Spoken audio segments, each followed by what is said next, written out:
Hey, what's going on, everyone? It's Stephen Laggy Gamer, and today it's a sad day, but it's a good day. It's my last day of this wonderful vacation that I've had, and on this vacation, I've had the opportunity to go see a real good friend of mine, visit him, hang some time out with him, Dustin Christ. Once again, I thank him for letting me come up there to spend some time with him. I was able to beat many games. For the games that I beat within the past week and a half or two, it's insane I was able to conquer so many long games. Like two of them being RPGs is a feat in its own. But what better way to end it than with another game discussion? Yeah, three game discussions, just bam, bam, bam, right at you. Another game discussion, and this one on a game that I had no intentions of getting, but then as it came closer and closer to the release date, I just had an itch to get it. It's a series that I've really had no fondness to whatsoever. That every time I tried to play it, I just could not get into it. But this one might have won me over. If you hadn't guessed by now, today's game discussion is going to be on Pokemon Y. Pokemon X and Y. I have the Pokemon Y version. Why did I get the Y version? Pretty simple. The cover looked cooler, so that's why I got it. I don't know much about Pokemon at all. I used to watch the show before going to school just to have something on back in the day. But other than that, my Pokemon knowledge is very limited. I do have some of the Pokemon games. I tried playing Pokemon Yellow actually this past summer and got up to around level 20s or 30s for the Pokemon in there, but just the grind in the game just wore on me and I just did not want to do it anymore. But something about this Pokemon Y, just people in the chat talking about it, a lot of hype building around it, the transition to the 3D graphics, and just all this sorts of stuff. And being on the 3DS, and the 3DS has been really solid this year. It's been probably the best system this year, in my opinion, for me to play games on. There's so many quality things on it. That or the PS3. It's going to be close. But it's just a series I had not been into, but something about this one, maybe it's just a transition of it going kind of developing now. It's moving on to that next step with the graphics and stuff. What did I think of on it? So, Pokemon Y actually just came out not too long ago, so I should tell you I haven't beat already. I really didn't play this. I got back from Dustin's house last Sunday, and that evening, before I came home, I stopped by and picked this up at the GameStop I had it pre-ordered at. Don't know if I played it that day, but within the week time here, I beat it. So really hammered it out the last 2 or 3 days. Put a ton of hours into it after I beat Tales of Xillia. And part of me is really amped that I finally beat one, and part of me is like, I'm still trying to see what that appeal is to people who buy each iteration. So without further ado, I'll go in here and try and talk about it. And it kind of looks like my camera's crooked, so if it is, I'm sorry, but we're just going to roll with it. But anyways, Pokemon X and Pokemon Y. Just like any other, I guess, Pokemon game, from what I know, you start off as you either pick a boy or girl. You have a Professor Sycamore who tells you little ins and outs about what you're going to be doing, and you just pick your sex and you head on out to become a Pokemon Master. You start off in your house talking to your mom, and as soon as you know it, you're with your group of friends and you're sitting there picking your starter Pokemon. For me, my starter I picked was the grass type Chespin. Now, I'm normally a fire type. I really like fire type stuff. Like, I know Charmander and Charizard, all of them from back in the day. But I was told through the first hour or so of the game, when you reach the next city, you get the options of picking another starting Pokemon, and that's from the original, I guess, the original Pokemon games, either Charmander, Bulbasaur, or Venusaur. Is that the name? No, Bulbasaur and Squirtle. Yeah. You get to pick from the start of one of those. So I said, well, if I get this grass type at the first one, Chespin, then I'll go ahead and get Charmander at the second one. So that's what I did.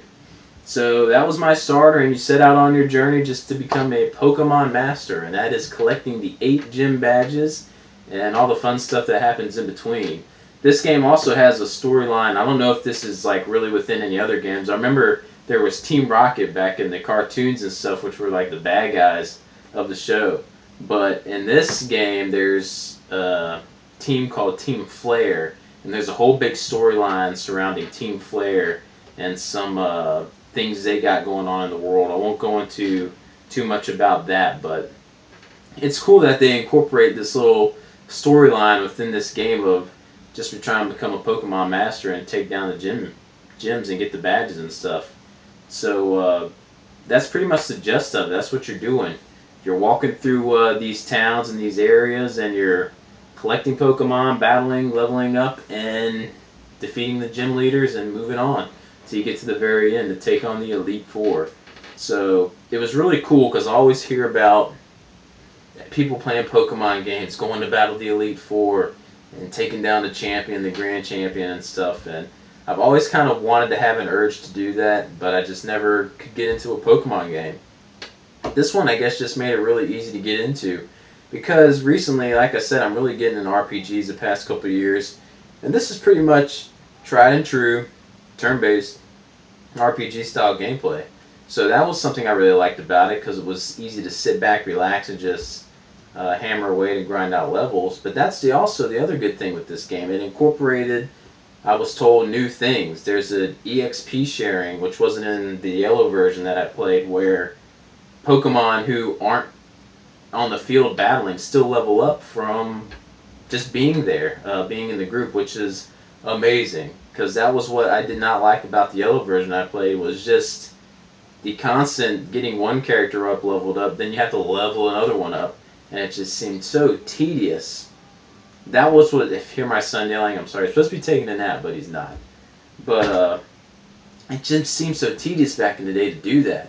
But in this one, it made it so much more smoother. That's what it seems like Nintendo did this year with 3DS titles. They made games that were suitable for everyone to just come in and play, and made them just a tad easier for people to want to play. Etrian Odyssey with the story mode, this one with the EXP sharing, Fire Emblem with not having the constant deaths or permadeaths, Shimigami with their easy mode in their games.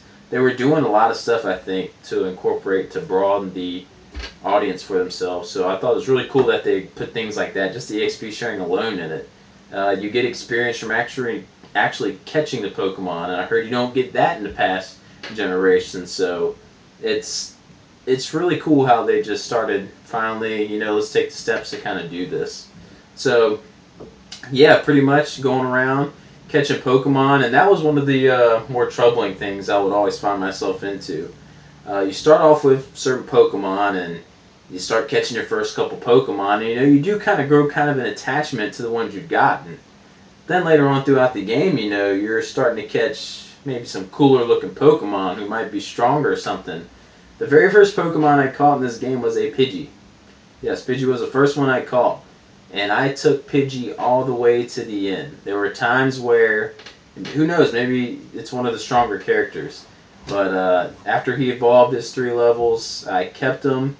There was a time where even I got the legendary flying one on the cover in the game, where I was like, well, so I switched it out, put him in there. I was like, no, I'm not going to do that. I'm going to finish this game with the ones I started it with. Because you grow that attachment to it. So I don't know, it was cool that you're able to catch all these Pokemon and be able to use them, but I never really used them. I was just catching them to catch them because I liked my core party I had set up. And if I had it remembered, I had Chespin, Charizard, let's see, what else did I have? I had a Lapras.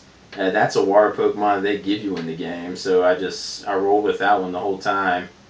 What else did I have? A Lucario, I believe that's his name. That's another one in the game. Well, I don't want to spoil things. Lucario, 2 more. A Tyrant. You get to an area, I've heard this too, in every game you kind of pick a fossil at one point in the game. This is one of the fossils you choose. And who was my last one? And the Pidgey? There we go. I think that was it. Yeah, Pidgeot. Yeah, I think that was my core team. And that's who I stuck with and rolled with through the whole game.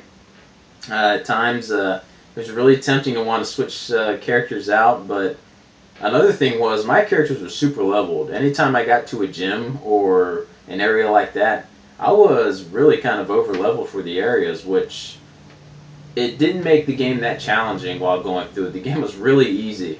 I didn't have a Pokemon faint till maybe the 6th or 7th gym. And I'm being serious. That's the first time a Pokemon actually fainted on me. The real challenge did come into the Elite Four. Those I never had to restart a battle or anything with them, but they were. I had Pokemon faint left and right during those battles, and I was still kind of leveled up above them for those final battles, but they were still knocking some of my characters out. I guess it's all based on the weakness system that the Pokemon series is famous for. Certain types can, like fire can beat grass, and grass beats water, or water fire, so on and so forth. There's so many different types now. I wonder if people who were there from the beginning are kind of getting like, okay, this is getting overwhelming with the weakness and types now. We can kind of ease up on it. But I thought it's really cool how that weakness system works, just like in an SMT game and stuff. Just a lot more variety in this one. But it is cool how you can go get these different types of Pokemons. When I finished the game, I actually went on ahead. I've already caught some legendaries. I won't spoil those for anyone who's still trying to keep things hidden and secret from themselves, but I've caught some legendaries. Pretty much working on catching the last one. And it'd be cool to go catch some more rares and stuff. I want to do, there's this Nuzlocke challenge. That's something that really got me excited about Pokemon. Watching Pro Jared play through, I think it was Fire Red, doing that challenge. That is really what drove me to really want to get a Pokemon game to try that. Because you haven't heard of it, look it up. That seems like a really fun way to play a Pokemon game. Just real quick, one of the main rules is anytime you get into a new area or new route, you can only catch the first Pokemon you see. I think unless you already own that Pokemon, and they can join your party. Other than that, and that's your one chance to do it. If you kill it, or if it faints, or if some other thing happens and you just can't, that's it. That's your one chance to get a Pokemon in that area. And if you have one of your own Pokemon faint, you actually have to release it. You can't just revive it and bring it back. It has to be released forever. So that is some hardcore challenge that I would love to be able to try. Just trying to put the time into wanting to restart again. I don't know if I could start a new game with keep my old game. I don't know how that works in this game, but yeah. Visually, with the enhanced 3D visuals, I thought they looked really great. Uh, One little nuisance that starts to get old were since I was so leveled up, it was fun fighting you run across random trainers out in the area who always block you and battle you. That's where you get your main experience. And then the wild Pokemon will pop up in random battles and start to get on your nerves. Uh, right, there's so many RPGs and stuff right now through where when you have an overworld, you can actually see the enemies on the field.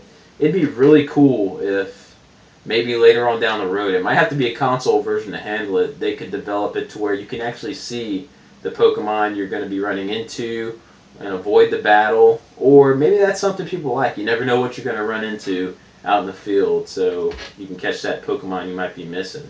I think it's cooler to be running around like in a Dragon Quest or something, and you see that metal slime over there and you want to go get it. So it'd be cool to see the rare monster sitting over there and try to get it without it running away or spotting you. But maybe other people like it the other way. But it makes it so the map areas are kind of small and close quarters. But I guess that's good for a handheld because you can move through the areas and stuff quickly without it taking too long. So, but visually, I thought it looked great. The controls I thought were good. I didn't like having the joystick, like these roller skates would automatically start coming on after you started holding down the button or the control stick. And that made movement kind of sloppy sometimes, navigating through corners and tight spaces because the character just wouldn't go through it. So I kind of wish there was a way to turn that off, but that's just a little nitpicky thing. So I think everything's there that Pokemon people like, the bikes and everything, so you can get a bike and go ride. But I thought it was really cool. It was a really fun game. I really enjoyed it. I was surprised how much I enjoyed it. And the music in the game, I think it was Aerodynamics who was saying in the chat that when did it become so orchestral?